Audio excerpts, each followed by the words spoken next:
जैसा कि हम पिछली कड़ी में देख रहे थे कि नियति के घेरे में व्यक्ति एक आत्मा खुद अपने लिए 3-4 जो उसके कर्मों के हिसाब से उसको जीवन प्रदान किए जाते हैं, उनमें से किसी एक जीवन का जो उसने लेसन सीखने हैं, जो उसके कार्मिक अकाउंट है, उसके अनुरूप चयन करती है।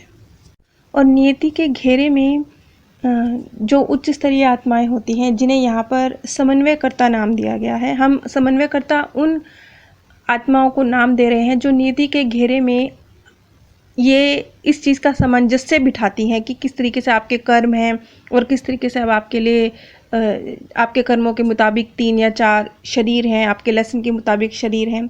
उनको समन्वयकर्ता कहा गया है। समन्वयकर्ता के साथ एक आत्मा सलाह मशवरा भी करती है कोई भी शरीर अपने लिए चुनने से पहले।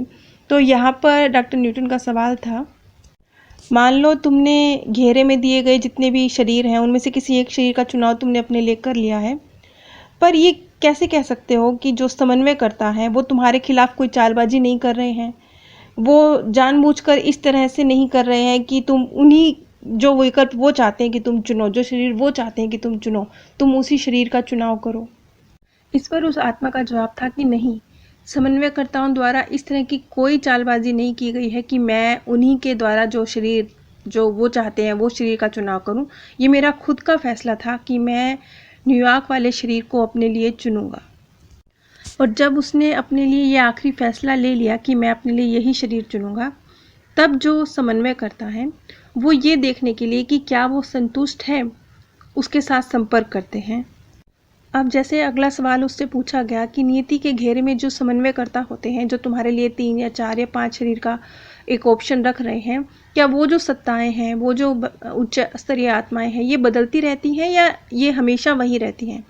तो इस पर उसका जवाब था कि मुझे नहीं लगता वो बदलती हैं। ये हो सकता है कि जो उसने अपने लिए जितने भी 2, 3, 4 जीवन अब तक उसने जिए होंगे, उसमें जब भी वो नियति के घेरे में गया होगा तो उसकी मुलाकात उन्हीं समन्वयकर्ताओं से हुई है।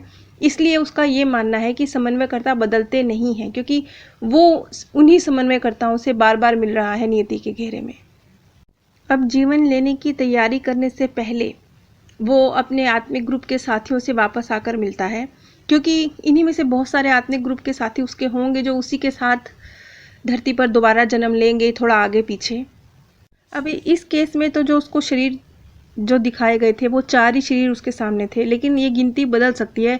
हो सकता है किसी को उसके कार्मिक अकाउंट्स के मुताबिक 3, किसी को 5, किसी को 4, इस तरह से शरीर उनके सामने प्रस्तुत किए जाएं जिनका चुनाव उन्होंने करना है। और एक बार जब वो अपने लिए एक शरीर का चुनाव कर लेता है तो उसके बाद जो दूसरी आत्मिक सत्ताएं हैं, आत्मिक उच्च स्तरीय आत्माएं हैं और उसके मार्गदर्शक हैं, वो उसके जीवन जो उसने चुना है उसके लिए कार्य करना शुरू कर देते हैं।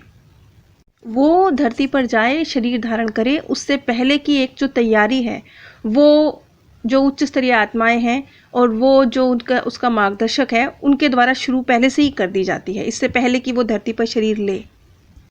और जो अधिकतर आत्माएं होती हैं वो अपने लिए उन्हीं स्थानों को चुनना पसंद करती हैं जिन पर वो पहले ही जीवन जी चुकी हैं।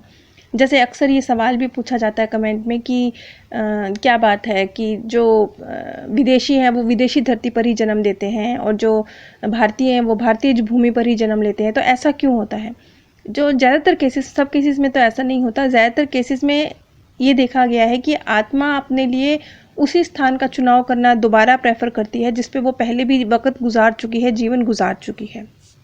इसी तरीके से जैसे किसी का कोई प्रियजन गुजर जाता है, जैसे हिंदू धर्म में तो ये बहुत ज़्यादा प्रचलित है कि जैसे पिता की मृत्यु हो गई तो वो पोते के रूप में वापस आते हैं या घर के दूसरे प्राणी के रूप में ही वापस आते हैं। तो यहाँ पर जो डॉक्टर न्यूटन की रिसर्च में निकल के आया है, जिससे मैं थोड़ी सी कम सहमत हूँ, क्योंकि उन्होंने कहा है कि इस तरह के विरले केस उनके सामने आए हैं जिसमें कि जैविक रूप से ही, जैसे कि पिता के गुजरने पर पिता पोते के रूप में ही उसी घर में अपने बेटे की संतान बन के ही जन्म ले रहा है, या भाई के गुजरने में भाई बहन के घर में ही पैदा हो रहा है। इस तरह के रूप में जिन आत्माओं ने जन्म लिया है उनकी तादाद कम रही है। और ये तादाद कम इसलिए रही है क्योंकि इससे जो वृद्धि करने के, आत्मा की उन्नति करने के जो चांसेस होते हैं उसके अवसर थोड़े कम हो जाते हैं। ये डॉक्टर न्यूटन की राय है। मेरे मुताबिक तो ऐसे केस कम नहीं हैं जिसमें व्यक्ति अपने ही परिवार में जन्म लेता है। इस तरह की केस की बहुतायत है, लेकिन शायद उनका जो अनुभव रहा है डॉक्टर न्यूटन का, उनके पास इस तरह के केसेस थोड़े से कम आए हैं। लेकिन ये जेम्स प्रांग की रिसर्च में भी बात बहुत क्लियरली सामने आई है और डॉक्टर न्यूटन की रिसर्च में भी बहुत क्लियरली सामने आई है कि जिन बच्चों की मृत्यु बहुत छोटी एज में हो जाती है, अक्सर वही बच्चे होते हैं जो अगली संतान के रूप में अपने उन्हीं माता पिता के घर में पैदा होते हैं। ज़्यादातर 90% केस में यही देखा गया है। यदि किसी छोटे बच्चे की मृत्यु हो रही है तो वही बच्चा है जो दूसरी संतान बन के उसी माता पिता के घर में पैदा हो रहा है।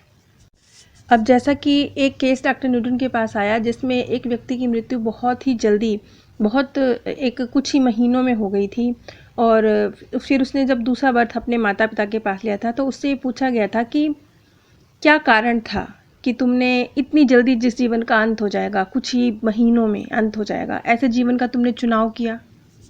इस पर उसका जवाब था एग्जैक्टली उसके शब्दों में, ये मेरे लिए नहीं बल्कि मेरे माता पिता के लिए सबक था, इसलिए एक पूरक के रूप में मैं वापस आने के लिए चुना गया। इस तरह की आत्माएं खुद की समस्याएं सुलझाने के लिए नहीं बल्कि किसी दूसरे की सहायता करने के लिए छोटा सा जीवन चुनती हैं। और कुछ व्यक्ति इसे पूरक जीवन भी कहते हैं। पूरक जीवन इसलिए कहते हैं क्योंकि ये जो वक्त होता है, ये वक्त उनका जीवन लेने का, धरती पर वापस आकर जीवन वाला खेल खेलने का वक्त नहीं होता। इस तरह से जब एक बहुत छोटे से जीवन में किसी आत्मा ने मृत्यु को प्राप्त करना होता है तो वो नियति के घेरे में देखता है, वो व्यक्ति नियति के घेरे में अपनी उस मृत्यु को देखता है जो बहुत ही छोटे वक्त में, कुछ ही महीनों या कुछ ही सालों में आने वाली है। लेकिन कुछ आत्माएं होती हैं जो इस तरह के, जो बहुत शॉर्ट पीरियड के लिए धरती पर जो शरीर आ रहे हैं, उनको भी अपनी सेवाएं देती हैं, उनको भी धारण करती हैं। वैसे नियति के घेरे में अधिकतर जो व्यक्ति हैं वो अपनी बिल्कुल मृत्यु नहीं देखते हैं, लेकिन इस तरह के जो केस होते हैं जिनमें बहुत जल्दी मृत्यु आ रही है, बहुत छोटी आयु में, या किसी अचानक से ही कोई बहुत बड़ा रोग हो गया या बिल्कुल ही कोई भयानक दुर्घटना हो गई जिसमें उस व्यक्ति की मृत्यु हो गई, तो ये अंत वो देखते हैं। जो छोटी आयु में अंत वो प्राप्त करते हैं, वो नियति के घेरे में अपने जीवन का अंत देखते हैं। जैसे कि एक व्यक्ति ने ये बताया था कि पिछले जन्म में वो अमेरिकन इंडियन लड़के के रूप में था और जब वो सिर्फ 7 साल की उम्र का था तभी उसकी मृत्यु हो गई थी। उसका कहना था कि मैं दीनता का, गरीबी का एक छोटा सा लेसन सीखना मेरी सोल के लिए ज़रूरी था कि किस तरीके से एक गरीब जीवन के रूप में उसने 7 साल की छोटी सी आयु जी और 7 वर्ष की छोटी सी आयु में ही उसकी मृत्यु हो गई। उसकी सोल को बस इतने छोटे से लेसन की ही ज़रूरत थी।